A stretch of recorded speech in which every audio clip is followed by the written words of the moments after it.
Assalamualaikum warahmatullahi wabarakatuh. Perkenalkan, nama saya Alfi Zakiyah. Saya dari kelas PGMI A. Saya membuat video ini untuk memenuhi tugas mata kuliah Ilmu Pendidikan. Di sini, izinkan saya untuk menyampaikan sedikit materi yang berkaitan dengan pendidikan sepanjang hayat. Pengertian pendidikan sepanjang hayat. Apa sih sebenarnya pendidikan sepanjang hayat itu? Pendidikan sepanjang hayat adalah sebuah konsep yang menyatakan bahwa proses pendidikan dapat dilakukan di mana saja, kapan saja, dan oleh siapa saja tanpa dibatasi oleh usia. Kemudian, ada pengertian pendidikan sepanjang hayat menurut salah satu pakar pendidikan, yaitu menurut Tirta Raharja. Menurut Tirta Raharja, pada tahun 2005, pendidikan sepanjang hayat merupakan tujuan atau ide formal untuk pengorganisasian dan penstrukturan pengalaman pendidikan.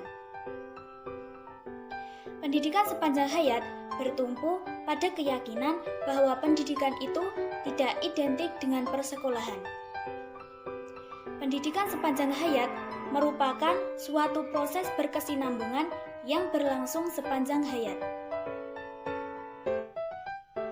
Sedangkan pendidikan menurut Hasan pada tahun 2003, pendidikan adalah suatu proses yang terus-menerus atau kontinu dari bayi sampai meninggal dunia.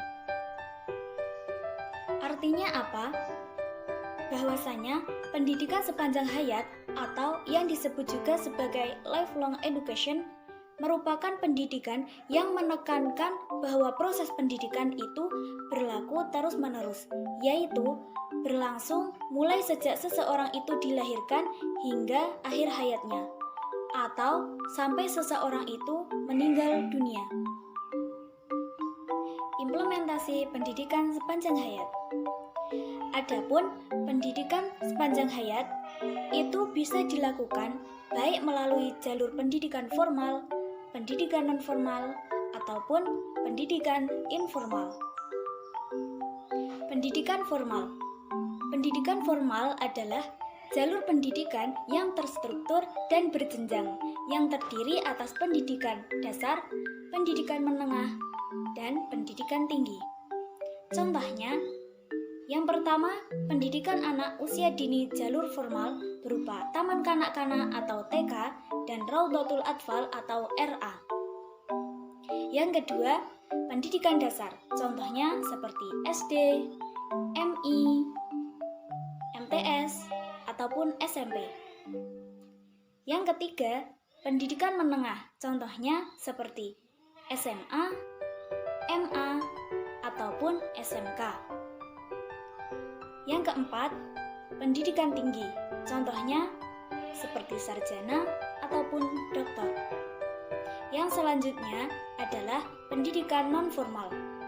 Pendidikan non-formal merupakan jalur pendidikan di luar pendidikan formal yang dilaksanakan secara terstruktur dan berjenjang.